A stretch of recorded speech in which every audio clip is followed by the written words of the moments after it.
Bonjour, c'est Amandine pour être essentiellement bien. Aujourd'hui, une nouvelle vidéo qui a pour sujet les examens médicaux qu'on peut faire pour avoir connaissance de sa fertilité et pour améliorer ses essais bébés. Alors, je vous en dis plus dans 2 petites secondes. Juste avant, je vous incite à vous abonner à la chaîne, à liker, commenter et à la partager. Donc, la vidéo du jour, du coup, sur les examens médicaux pour augmenter votre fertilité. Alors déjà, ça va être d'avoir un suivi gynécologique régulier. Alors cette vidéo s'adresse aux femmes mais aussi aux hommes. Donc parce que l'idée c'est de comprendre un petit peu les différents examens voilà, que vous pouvez avoir besoin de faire pour comprendre pourquoi ça ne fonctionne pas pour l'instant et qu'est-ce que vous pouvez faire pour améliorer les choses pour justement que ça fonctionne. Donc, je vais d'abord commencer par tous les examens concernant la femme et à la fin de la vidéo, je parlerai plutôt des examens qu'on peut faire chez l'homme. Alors, donc chez la femme, un examen gynéco régulier, ça c'est important. Déjà pour voir votre état de santé global et en même temps, voilà, parler de votre projet bébé à votre gynéco, c'est important, histoire de voir si tout est ok, si tous les feux sont au vert, c'est-à-dire depuis combien de temps vous avez arrêté la contraception, est-ce que vos cycles sont réguliers, est-ce qu'au niveau global de votre corps, ça fonctionne normalement, votre tension, votre poids, est-ce que vous avez un indice de masse corporelle, un IMC qui est plutôt favorable ou pas, et du coup de mettre en place des choses pour améliorer. Il faut savoir qu'en général, si vous avez un surpoids, de diminuer votre poids, enfin de perdre quelques kilos, déjà ça va avoir des effets bénéfiques quasiment tout de suite sur votre fertilité, même si c'est que de quelques kilos. Donc alors peut-être que votre gynécologue ou votre médecin va être plus ou moins bien dire les choses sur le fait que peut-être que vous avez beaucoup de poids à perdre. Rassurez-vous déjà que de perdre quelques kilos, c'est déjà un super début et ça va vous motiver pour continuer à perdre du poids. Ensuite, pour le reste, donc savoir si vous avez des antécédents médicaux, si dans votre famille il y a des antécédents particuliers aussi qui pourraient avoir un impact sur votre état de santé. Par exemple, si vous avez dans votre famille des problèmes de thyroïde, ça peut être intéressant de faire un bilan hormonal pour voir justement où en est votre thyroïde, parce que si la thyroïde n'est pas bien régulée, ça peut jouer sur votre fertilité. Donc voilà, faire un petit peu le point sur tout votre état de santé global et ensuite de faire l'examen en tant que tel. Donc ça va être par exemple la palpation des seins, ça va être par exemple un examen gynécologique avec un spéculum pour voir l'aspect du vagin, pour faire un frottis, ça c'est hyper important, frottis du col de l'utérus, pour normalement ça va faire tous les 2 ans, pour s'assurer que les cellules qui sont présentes au niveau du col de l'utérus sont normales. Donc ça aussi c'est important. Ensuite la palpation aussi.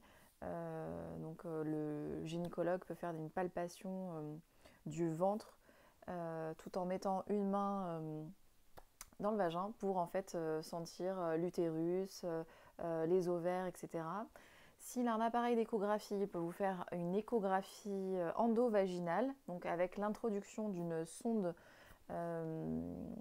d'échographie pour voir directement en interne l'aspect des ovaires, l'aspect de l'utérus, donc qui déjà peut rassurer sur le fait que tout soit ok. Et vous prescrire un bilan hormonal, voir aussi si vous êtes à jour au niveau de vos vaccinations. Ça c'est bien de le savoir avant de tomber enceinte, parce que par exemple si vous n'êtes pas à jour et que vous êtes enceinte déjà, et potentiellement ça peut être à risque pour vous et en même temps vous bloquez pour faire ces vaccins pendant la grossesse, parce que si c'est un vaccin avec un virus atténué, c'est plutôt déconseillé quand on est enceinte. Donc c'est bien de faire un bilan, voir un petit peu où vous en êtes sur vos vaccinations obligatoires comme la rubéole, la coqueluche, choses comme ça. Voir si par exemple vous avez déjà eu la varicelle, si vous avez la toxoplasmose, si vous l'avez déjà eu, donc si vous êtes positive ou négative à la toxoplasmose, ça va en fait déjà préparer en amont quand vous serez enceinte, à savoir les recommandations que vous pourrez avoir sur le fait de manger de la viande. Ça c'est pour la listériose, donc en général on évite de manger de la viande crue ou peu cuite, mais pour tout ce qui est fruits et légumes qui sont salades, choses comme ça, si c'est pas bien lavé, si vous n'êtes pas immunisé contre la toxoplasmose, il faut éviter de bien laver les fruits et légumes avant de les consommer. Enfin, voilà. Toutes les recommandations particulières seront dites par votre médecin, mais c'est important vraiment de faire ces examens-là. Donc bilan hormonal, donc voir si vous avez aussi des pathologies comme ça peut être le sida, hépatite, choses comme ça. Donc faire vraiment un point là-dessus et de voir au niveau par exemple de la prolactine, des différents taux hormonaux comme la LH, la FSH, voilà, la thyroïde, tout ce qu'on a pu voir au préalable. Donc globalement, pour la femme, c'est un examen gynécologique avec différentes palpations du corps pour voir si tout est OK, avec un spéculum pour voir le col et faire un frottis cervical si vous n'en avez pas fait un dernièrement. Faire une échographie endovaginale pour voir l'aspect de l'utérus et des ovaires et une prescription d'une prise de sang pour faire tout un bilan hormonal. Et votre médecin va sûrement vous prescrire de l'acide folique parce que pareil, c'est à prendre 3 mois minimum avant les essais bébés et jusqu'au premier trimestre, donc jusqu'aux 3 premiers mois de la grossesse pour éviter en fait les malformations au niveau du bébé parce que souvent on est carencé en acide folique, donc ça peut avoir des répercussions sur le bébé.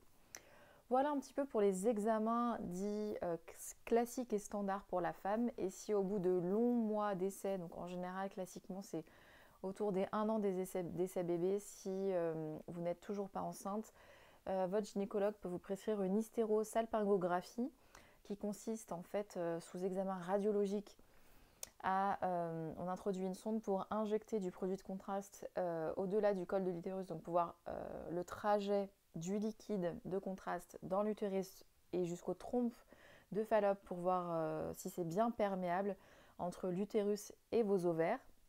Parce que s'il y a un obstacle ou si vos trompes sont obstruées, forcément, il ne pourra pas avoir fécondation de votre ovule. Donc c'est en gros à ça que sert cet examen. Donc pour vous rassurer, si vous avez à faire cet examen, c'est pas très confortable, mais en général, ça ressemble à des douleurs de règles en fait.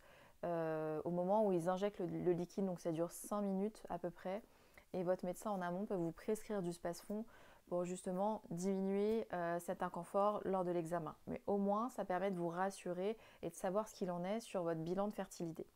Ensuite, pour les hommes, globalement, je vous encourage à assister au rendez-vous gynécologique de votre femme pour justement discuter avec votre médecin aussi de votre santé, voir si vous avez des antécédents dans la famille, si vous avez des cas d'infertilité de votre côté, enfin en tout cas des deux côtés, c'est bien en tout cas d'être vu aussi par un médecin en même temps que madame, donc le mieux c'est d'aller à son rendez-vous gynéco.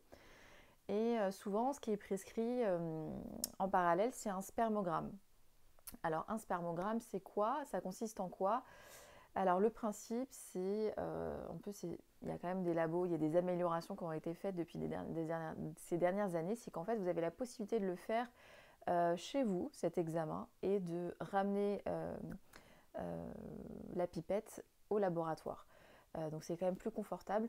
En gros, messieurs, vous avez à vous masturber pour éjaculer dans une pipette ou dans un espèce de petit pot qui permet en fait par la suite d'analyser en fait au microscope le nombre de spermatozoïdes et de voir leur mobilité aussi.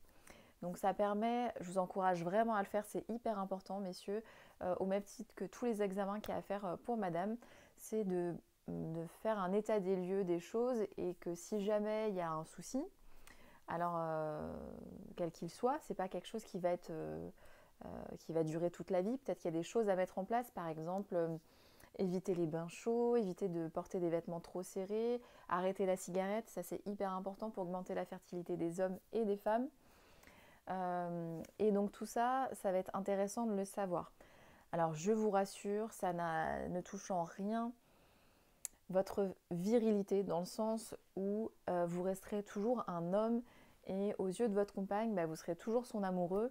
Et ce qui est bien de faire dans le spermogramme, c'est que si jamais il y a un diagnostic qui est posé d'infertilité, c'est rapidement pouvoir faire le nécessaire pour aller en PMA et avec la fécondation in vitro, avec différentes méthodes comme les méthodes ICSI, il y a vraiment la possibilité de pouvoir fonder une famille et d'avoir des enfants, même si le spermogramme n'est pas idéal. Voilà, donc c'est vraiment important aussi de faire cet examen, comme les examens qu'ont à faire les femmes, pour vraiment faire un état de lieu de votre fertilité et pouvoir tout faire, tout mettre en place pour améliorer les choses et faire que bientôt vous puissiez fonder votre famille. Voilà, j'espère que cette vidéo vous aura été utile. Passez une très belle journée. Pensez à vous abonner, à liker, commenter, partager cette vidéo et je vous dis à la prochaine. Ciao!